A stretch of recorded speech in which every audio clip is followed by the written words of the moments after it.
Hello everyone, my name is Shweta और आज का हमारा टॉपिक है बायोडाइवर्सिटी। तो अगर आपको वीडियो पसंद आए आप लाइक कीजिए, अपने दोस्तों के साथ शेयर कीजिए और आप हमारे चैनल पर नए हैं तो प्लीज़ सब्सक्राइब कीजिए। सो हम स्टार्ट करते हैं आज का टॉपिक बायोडाइवर्सिटी। बायोडाइवर्सिटी दो शब्दों से मिलकर बना है। बायो मतलब जैव मतलब जीव एंड डाइवर्सिटी मतलब विविधता। अब हम बात करते हैं इसकी परिभाषा की। तो जैव विविधता का आशय जैविक संगठन के सभी स्तरों जैसे जीन, प्रजाति और पारिस्थितिक तंत्र के स्तर पर जीन रूपों की विविधता और परिवर्तनशीलता से है। अगर हम बात करें इसकी खोज की तो बायोडाइवर्सिटी शब्द सर्वप्रथम 1885 में WHO रोजेन ने दिया था एंड बायोडाइवर्सिटी डे 22 मई को इंटरनेशनल बायोडाइवर्सिटी डे मनाया जाता है। अब हम बात करते हैं इसकी बाधाओं की। तो इसके क्या क्या बाधाएं होती हैं जो बायोडाइवर्सिटी को रोकती हैं या इफ़ेक्ट करती हैं। तो सबसे पहले आता है नेचुरल कोज। नेचुरल यानी कि जो प्राकृतिक रूप से बायोडाइवर्सिटी में को प्रभावित करती है। बायोडाइवर्सिटी प्राकृतिक कारण निम्न प्रकार हैं। नंबर 1 बाढ़ जो है बायोडाइवर्सिटी को काफ़ी ज़्यादा इफेक्ट करती है। नंबर 2 है भूकंप। नंबर 3 इज़ भूस्खलन।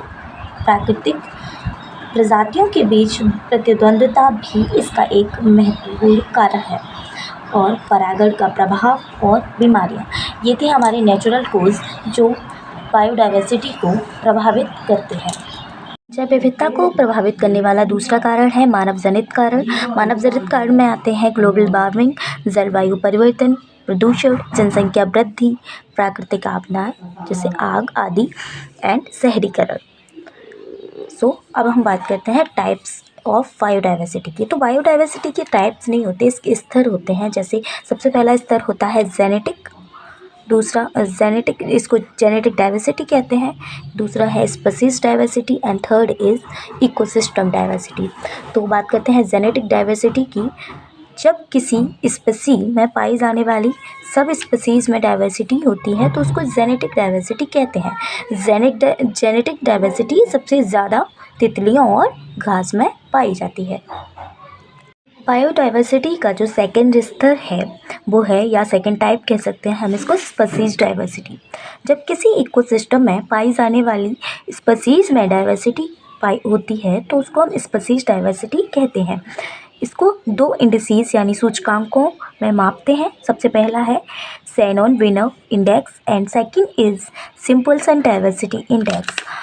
अब हम बात करते हैं टाइप थर्ड की। तो टाइप थर्ड है इकोसिस्टम बायोडाइवर्सिटी। जब किसी बड़े भूभाग में जितने इकोसिस्टम पाए जाते हैं, इकोसिस्टम में डाइवर्सिटी पाई जाती है, उसको हम कहते हैं इकोसिस्टम बायोडाइवर्सिटी। जैसे रेगिस्तान हो गया, जल पारिस्थितिक तंत्र हो गया, मृदा पारिस्थितिक तंत्र हो गया। अगर हम बात करें इम्पोर्टेंस ऑफ बायोडाइवर्सिटी की तो बायोडाइवर्सिटी निम्न प्रकार से सहायक है। सबसे पहले इकोलॉजिकली यानी पारिस्थितिक रूप से बायोडाइवर्सिटी किस तरीके से महत्व रखती है ये हम देखते हैं। सबसे पहले इकोसिस्टम स्टेबल रहता है। बायोडाइवर्सिटी के कारण क्या होता है, जो हमारा इकोसिस्टम है वो स्टेबल रहता है। न्यूट्रिएंट्स होते हैं वो रिसाइकिल होते रहते हैं। क्लाइमेट स्टेबल रहता है यानी कि जो जलवायु है वो स्टेबल रहता है यानी स्थिर रहता है। एनर्जी ट्रांसफ़र में भी बायोडाइवर्सिटी बहुत महत्वपूर्ण है। फिर है पॉल्यूटेंट ब्रेकडाउन, यानी कि जो पॉल्यूटेंट्स होते हैं, जो प्रदूषक होते हैं, उनको ब्रेक डाउन करने के लिए भी बायोडाइवर्सिटी इम्पोर्टेंट रखती है। फिर है बैलेंस ऑफ एटमॉस्फेरिक गैसेज, यानी कि जो वायुमंडल में जितनी भी गैसेज हैं उनको बैलेंस करने के लिए बायोडाइवर्सिटी इम्पोर्टेंट है। Second importance of biodiversity is biological services provides by biodiversity. तो सबसे पहला है फूड, यानी कि जितनी ज़्यादा बायोडाइवर्सिटी होगी उतना फूड चेन डेवलप होगा। फूड चेन डेवलप होने से हमें फूड अच्छे से, मतलब फूड के लिए सुविधाएं उपलब्ध होती रहेंगी। नंबर 2 है मेडिसिनल प्रोडक्ट, यानी मेडिसिनल प्रोडक्ट्स किससे बनते हैं, बेसिकली और प्लांट्स से। तो प्लांट्स की जितनी ज़्यादा बायोडाइवर्सिटी होगी उतने ज़्यादा मेडिसिन्स प्राप्त होंगी। नंबर 3 इज़ ऑर्नामेंटल प्लांट्स जो होते हैं वो भी बायोडाइवर्सिटी के कारण प्राप्त होते हैं। Would products breeding stocks and diversity in gene species and ecosystem, यानी बायोडाइवर्सिटी जीन स्पीसीज और इकोसिस्टम में भी महत्वपूर्ण होती है।